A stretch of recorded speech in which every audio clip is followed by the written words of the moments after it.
දවසක් සියලු දෙනාට. අදත් කාටුන් පොඩ්ඩ අපි ඔයාලට ලස්සන කතාවක් කරන්න ආවා.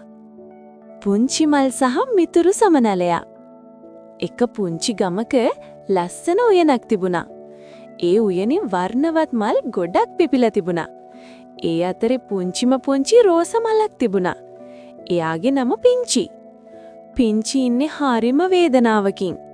මට මිතුරන් නැහැ.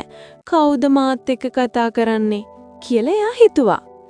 එක දවසක් ලස්සන පාට සමනලෙක් පියාඹගෙන ආවා. "වාව්! ඔයා ගොඩක් ලස්සනයි" කියලා සමනලයා hina වෙලා කිව්වා. පිංචි පුදුම වුණා. "ඇත්තටම? මට නම් එහෙම හිතෙන්නේ නැහැ." "නෑ" සමනලයා කිව්වා. "ඔයා ලස්සන විතරක් නෙවෙයි, ඔයා හොඳට hina වෙන්නත් දන්නවා." එදා ඉඳන් සමනලයා දිනපතාම පිංචිව බලන්න ආවා. එයාලා හිරු එළිය බලලා hina වෙලා සුළඟට නැටුවා. එක දවසක් ලොකු වැස්සක් වැටුණා.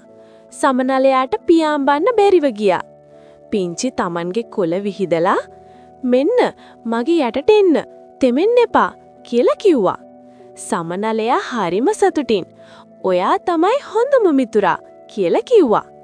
එදාට පස්සේ පිංචිට තේරුණා මිතුරන් ලැබෙන්නේ ලස්සන නිසා නෙවෙයි, හොඳ හදවතක් තියෙන අයට කියලා කාරණය. කතාවේ පාඩම හොඳ මිතුරන් ලැබෙන්නේ හොඳ සිතක් තියෙන අයට. පුංචි ඔයත් හොඳ හිතක් තියෙන කෙනෙක් වෙන්න.